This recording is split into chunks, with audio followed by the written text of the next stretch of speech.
Bonjour, cette vidéo est une première d'une série sur les statistiques descriptives à une seule variable.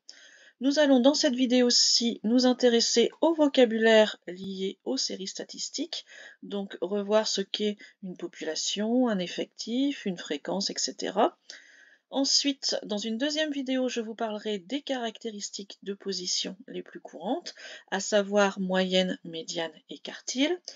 Et nous parlerons dans une dernière vidéo des caractéristiques, cette fois-ci de dispersion, donc l'étendue, l'écart interquartile et l'écart type.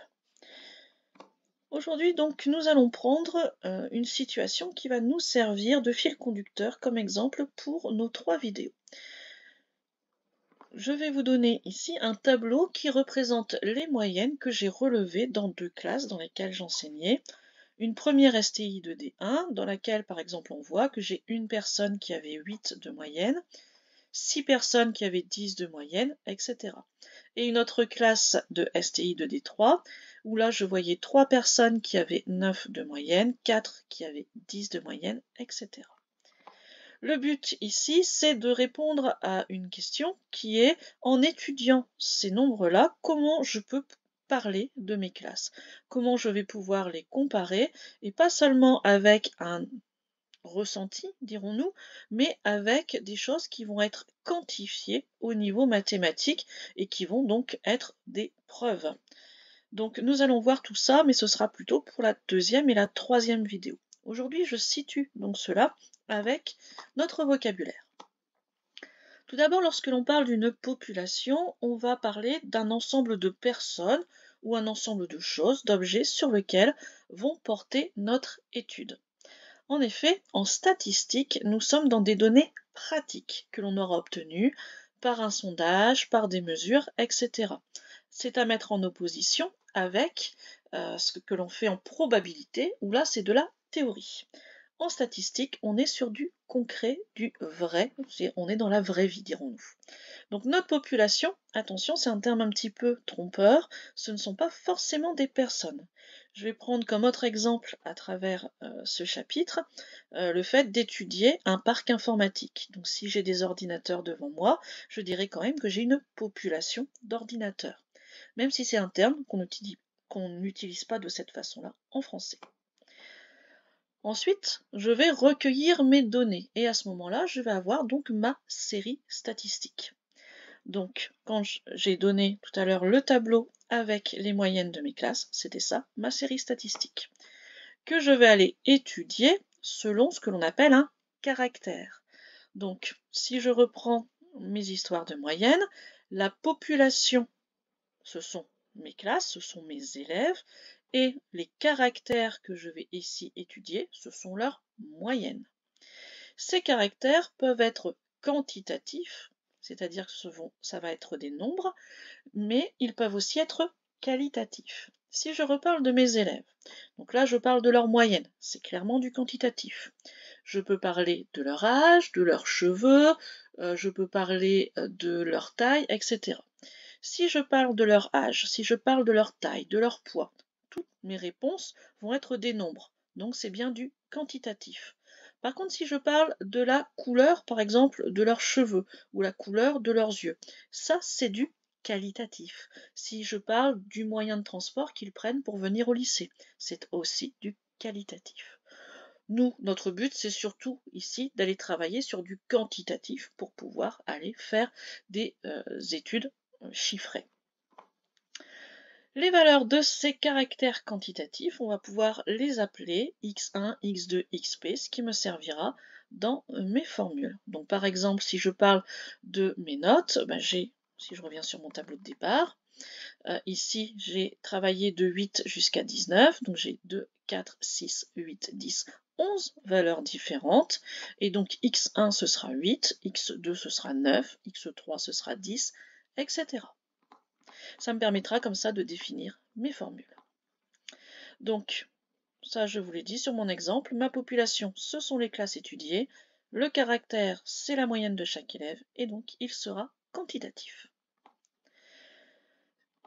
Continuons maintenant avec les termes d'effectif et de fréquence.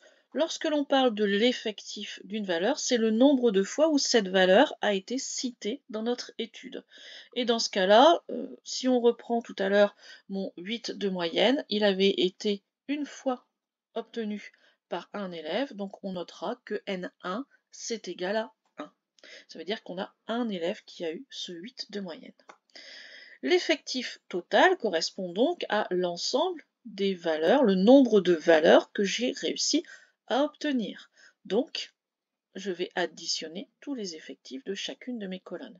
Si je veux dans mes classes l'effectif de chaque classe, je peux aller regarder par rapport à mon tableau de moyenne et additionner tous les nombres qui y apparaissent. Il peut être intéressant d'avoir la proportion d'une certaine réponse, d'une certaine moyenne, d'une certaine valeur, et à ce moment-là, on parlera d'une fréquence que l'on obtiendra avec une division. Donc si par exemple je veux la fréquence de mon 8 de moyenne, j'avais une personne sur l'ensemble de la classe. Donc je vais faire 1 sur mon nombre d'élèves.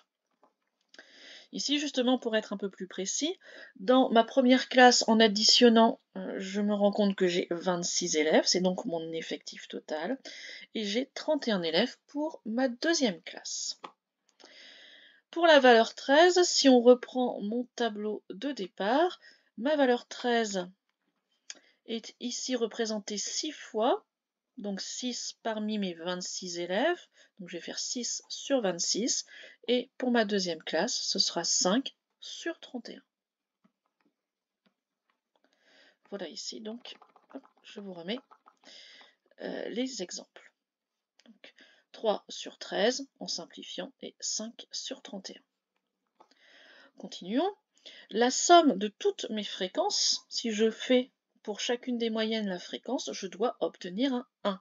Ce 1 correspond à l'ensemble de mes élèves, c'est-à-dire 100%. En effet, notre fréquence, souvent, on va l'exprimer en pourcentage, c'est-à-dire en la multipliant par 100. Donc si je reviens sur mes exemples précédents, ça n'a pas beaucoup de sens en français de dire j'ai une fréquence de 0,23 pour ma moyenne de 13. C'est plus intéressant de dire j'ai 23% de mes élèves qui ont eu 13. J'ai 16% de mon autre classe qui a eu 13. On termine avec les effectifs et les fréquences cumulées.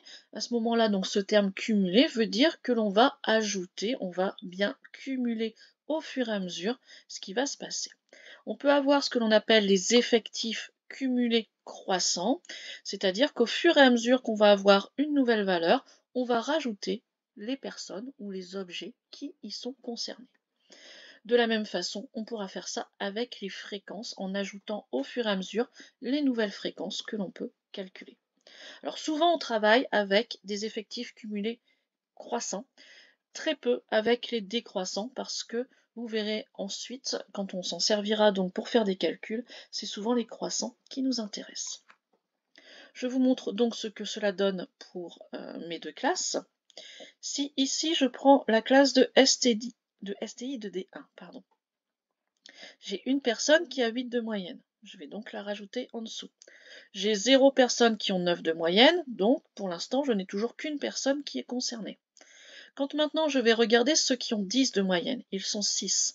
Je vais rajouter ces 6 personnes à la personne que j'avais avant. Donc au total, je pourrais dire par exemple que j'ai 7 personnes qui ont eu au maximum 10 de moyenne. Voilà à quoi peuvent servir des effectifs cumulés croissants. Et au fur et à mesure, on va rajouter les nouvelles catégories. Vous voyez les petits pics un peu que je dessine avec ma main. Pour avoir par exemple pour cette colonne 12, je vais pouvoir dire que j'avais avant 14 personnes, plus les 3 nouvelles qui ont 12, donc 17 personnes qui auront au maximum ce 12 de moyenne. Pour aller faire les fréquences, donc ici je suis sur la classe qui a 26 élèves. D'ailleurs, cet effectif total se voit dans notre dernière case d'effectifs cumulés. C'est un bon moyen d'aller vérifier. Et donc, si on fait les fréquences tout d'abord, les fréquences simples, on va faire 1 sur 26 pour avoir la fréquence du 8.